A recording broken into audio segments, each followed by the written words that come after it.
कश्मीर घाटी से हिंदुओं को बंदूक के जोर पे और आतंक के माध्यम से उनको निकालने की जो प्रक्रिया है, ये प्रक्रिया जाति संहार की प्रक्रिया है, नरसंहार की प्रक्रिया है, जिसको आजकल की जो इंटरनेशनल लेक्सिकॉन है या जो भाषा है, पॉलिटिकल या लीगल भाषा है, उसमें जेनोसाइड कहते हैं। इसके साथ ही जो ही लोगों ने निकलना शुरू किया, जो हिंदू हैबिटेट था, जहां पे हिंदू रह रहे थे, घरों में, उस हैबिटेट को खत्म करने की प्रक्रिया शुरू हो गई। अब जहां पे हिंदू रह रहा था, या तो उनके मकान बिखरे पड़े थे मुस्लिम लोकेलिटीज में, या तो मकान ग्रुप्स में थे। तो एक मोहल्ला मान लीजिए हिंदुओं का था एक तहसील में, या दो मोहल्ले हिंदुओं के थे एक तहसील में, या एक बिगर लोकेलिटी में। ग्रुप्स में जहां पे मकान थे या बिखरे पड़े जहां पे मकान थे। जहां पे ग्रुप्स में मकान थे, वहां पे एक पैटर्न शुरू किया गया होल हॉग बर्निंग का। आप ध्वस्त कर दो, क्योंकि कश्मीर में मकानों में पहले समय से, अब कम थोड़ा हो गया, वुडवर्क काफी होता है, इसलिए मकान को जलाना इजी होता है। तो जहां पे इकट्ठे हिंदू घर हैं, इनको जलाना इजी होता है।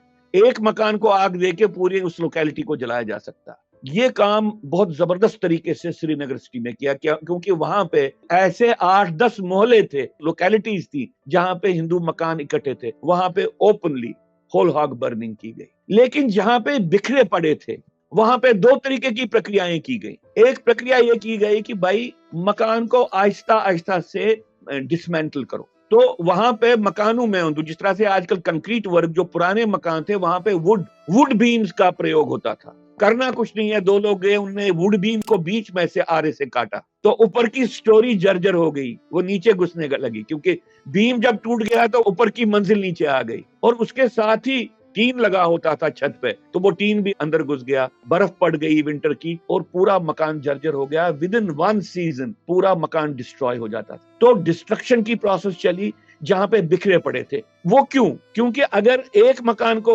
वहां पे जलाते तो बाकी साइड के मकानों के जलने का खतरा था, जो मुसलमान मकान थे। इसलिए जहां पे हिंदू मकान बिखरे पड़े थे, वहां पे हिंदू मकानों को डिसमेंटल करने की प्रोसेस की गई। और इसके साथ ही दूसरी प्रक्रिया शुरू हो गई कि जो इसका वुडवर्क है, इसके बीम्स हैं, इसकी बिजली फिटिंग है, इसकी सैनिटरी फिटिंग है, इसको निकाल के मार्केट में बेचा जाए, सस्ते में बेचा जाए। ये प्रक्रिया भी साइमल्टेनियसली चली रही। ये 1 महीने की बात नहीं है, सालों ये प्रक्रिया चलती रही। मार्केट्स लगते रहे जहां पे ये करते थे। और जब मकान पूरी तरह से नीचे गिर गया, तो जो प्लिंथ स्ट्रक्चर है, प्लिंथ स्ट्रक्चर में वहां पे स्टोन वर्क को इस्तेमाल किया जा रहा था। तो चूंकि जब मकान ढहता है तो ब्रिक्स को नहीं बचाया जा सकता, ब्रिक्स टूट जाती हैं, लेकिन स्टोन नहीं टूटती हैं। तो आखिरी काम था सैनिटेशन के सामान को बेच के, बिजली फिटिंग को बेच के, बाथरूम में से कमोड्स को निकाल के उनको बेचना, या जो खिड़कियों को, लकड़ी की जो खिड़कियां हैं, इनको बाहर निकालना, इनको बेचना या इस्तेमाल करना। फिर आखिरी स्ट्रक्चर बनता था प्लिंथ का स्टोन वर्क। इस स्टोन वर्क को भी लिया जाता था और सस्ते पे बेचा जाता था। ये प्रक्रिया सालों साल चली। और जिन जिन मकानों को इस तरीके से डिस्ट्रॉय किया गया, पहले उसको लूटा गया, घर की हर एक वस्तु को निकाला गया। और यहाँ पे भी वहां के ओपन मार्केट्स में कश्मीरी हिंदू घरों से कपड़ों को, वहां से ब्लैंकेट्स को, जो भी बिस्तर में काम होता है, कोई भी चीज जो वैल्यूबल है, इसको, बर्तनों को बेचा गया। और ये भी सालों साल ये सिलसिला चलता रहा। जहां पे घर इकट्ठे थे वहां पे जलाना, जहां पे बिखरे थे वहां पे उनको आहिस्ता से तोड़ना या उन पे कब्जा करना। जो विस्थापित लोग जम्मू थे, उनको कहा गया था आपने तो अपना मकान बेच दिया। फेक पेपर्स बनाना लोकल एडमिनिस्ट्रेशन के माध्यम से, और अगर कहीं पे आपने पुलिस में गया और पुलिस में कार्रवाई हो गई, उसमें भी महीनों लगते थे। और जब ये बात जिस व्यक्ति ने मकान पे कब्जा गया है उसके पास पहुंचती थी, तो वो फिर एडमिनिस्ट्रेशन के माध्यम से ही, पुलिस के माध्यम से ही मैसेज भिजवाता था हिंदू को कि भैया देखो, अभी तो आप पुलिस के माध्यम से अब अपने मकान पे कब्जा खत्म करोगे, लेकिन फिर कब्जा हो जाएगा, बेहतर है आप इसको बेच दो। और बेचने की प्रक्रिया थ्रो अवे प्राइसेस पे है। 1/10 ऑफ द मार्केट प्राइस पे आप करो। जहां पे 1 लाख की प्रॉपर्टी है तो 10,000 दे दो, तो निपटा दो। और उनको यह भी मालूम था कि सीवियर इकोनॉमिक डिस्ट्रेस है, हम अगर कोई भी थ्रो अवे प्राइसेस पे कुछ दे देंगे, वो ले लेंगे। ये प्रक्रिया चलती रही। तो कब्जा करना, मकान को ढहाना, तोड़ना, मकान को जलाना, इसके साथ मंदिरों की डिस्ट्रक्शन और डिसेक्रेशन का काम भी, टेम्पल्स को जलाना, डिसेक्रेट करना, सैंक्टम सैंक्टम्स को तोड़ना, वहां पे दीवारों पे जिसको आप कहते हैं ऑब्सीन वर्ड्स लिखना। जब मैंने इसका सर्वे किया तो बहुत जगह पे मैंने देखा कि जो शिट के बाल्टीन थे वो ले गए थे अंदर, और 3-3 मंजिलों तक ले गए थे सीढ़ियों के माध्यम से, ताकि जो टेम्पल्स के गुंबद पे अंदर म्यूरल्स बने होते हैं, देवी देवताओं की पिक्चर्स बनी होती हैं, उन पे शिट मला जाए, उन पे लीद मली जाए। ऐसी बहुत सी जगहों पे मैंने देखा। या मंदिर के प्रांगण में गाय को मारना और फिर उसकी हड्डियां, उसके अवशेष मंदिर के प्रांगण में ही छोड़ना। ये पूरी एक इलैबोरेट प्रक्रिया चल रही थी। कुछ विलेजेस में पुरानी परंपरा थी कि भाई पेड़ को नहीं काटना है। एक इकोलॉजिकल सेंसिटिविटी अक्रॉस इंडिया है विलेजेस में। कश्मीर में भी बहुत जगह पे इकोलॉजिकल सेंसिटिविटी है कि आम लेवल पे, फोक लेवल पे, अक्रॉस द रिलीजियस डिवाइड ये सेंसिटिविटी है कि भाई पेड़ को काटना पाप है, इससे नुकसान हो जाएगा।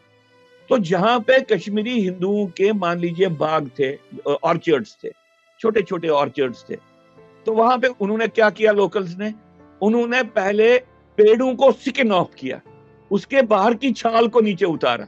स्किन ऑफ करने से पेड़ कुछ समय में सूख गया, मर गया, और बाद में उसको काटने में कोई पाप नहीं। तो बहुत जगह पे ऑर्चर्ड्स को स्किन ऑफ करके जब ऑर्चर्ड सूख गए तो फिर वे अनिवार्य बन गया कि आप इसको तोड़ दो।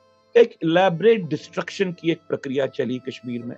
उनका एक रिलीजियस मोटिवेशन था, उनका एक आइडियोलॉजिकल मोटिवेशन था, उनका एक पॉलिटिकल और स्ट्रेटेजिक मोटिवेशन था। दूसरे साइड से भारत की राजसत्ता ने और भारत के राजनीतिक तंत्र ने डिनायल ऑफ जिनोसाइड की प्रक्रिया में उनका साथ दिया।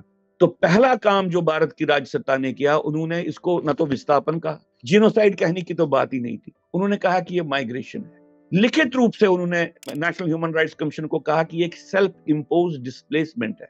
एक ऐसे समय में जब भारत सरकार जम्मू में और बाकी जगहों पे रिलीफ कैंप्स को चला रही थी, जब वो अंतरराष्ट्रीय जो डेलीगेट्स आते थे उनको कैंप्स में ले जाके उनको दिखाते थे कि भाई यहाँ पे पाकिस्तानी समर्थित आतंकवाद ने क्या किया, वो दिखाते थे।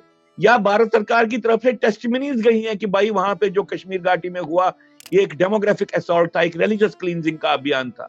ये एक साइड से चल रहा था और दूसरे साइड से भारत सरकार ने इस सारे विषय को एक माइग्रेशन कहा कि भाई ये खुद निकले हैं वहां से। तो ये एक बिगर लेवल पे ये एक बात थी और एक भ्रम पैदा करने की कोशिश की गई कि भाई ये तो वहां पे एक छोटी सी घटना थी और वहां के लोगों का इसमें कोई साथ नहीं था, वहां की सोसाइटी का इसमें कोई दोष नहीं था, शायद कुछ आतंकवादियों ने ये किया, इस हद तक इसको ले और राष्ट्रीय स्तर पे इसको छिपाने का प्रयत्न किया। उन दिनों अगर किसी नेशनल पेपर में आधा पैराग्राफ भी आता था तो हमको लगता था कम से कम न्यूज तो आ गई। बाद में जब सब लोग निकल के आ गए तो पंजाब से ही कुछ पेपर्स थे, उसके जर्नलिस्ट आए, वो जब कैंप्स में गए, खुद कैंप्स को देखा तो बाद में स्टोरीज निकलना शुरू हो गया। और जो ही ये बिल्कुल ओपनली ये बात आने लगी तो एक इलैबोरेट पॉलिटिकल लेवल पे भी और गवर्नमेंट के लेवल पे इसको छिपाने की प्रक्रिया शुरू हो गई और मीडिया इसको कवर न करे, इसको राष्ट्रीय हित कह के कि भाई अगर आपने इस बात को कहा गया तो इससे देश का जो सांप्रदायिक सौहार्द है वो बिगड़ जाएगा, इसलिए आपको इसको छिपाना है, इसको ज्यादा तूल नहीं देना है। ये प्रक्रिया चलती रही। भारत की धरती पे ही पार्टीशन के बाद एक जिनोसाइड अगर कहीं पे हुआ वो कश्मीर में हुआ है और ये जिनोसाइड जिहाद के कारण हुआ है। जिहाद एक रिलीजियस वॉर है हिंदुओं पे या नॉन मुस्लिम्स पे, और इस जिहाद का स्पिल ओवर जम्मू में हुआ। जम्मू में भी जिनोसाइडल प्रोसेसेस जम्मू के मुस्लिम बहुल क्षेत्रों में शुरू हो गई, वहां से भी विस्थापन हुए क्योंकि थोड़ा बहुत पॉपुलेशन का संतुलन जो बेटर था उसके कारण उसको रोक पाए, लेकिन जिहाद का स्पिल ओवर पूरे भारत में हो गया। और इस वक्त एक ऐसी परिस्थिति है कि जहां पे आपको छोटे छोटे कश्मीर जैसी परिस्थितियां आपको पूरे देश में मिलेंगी।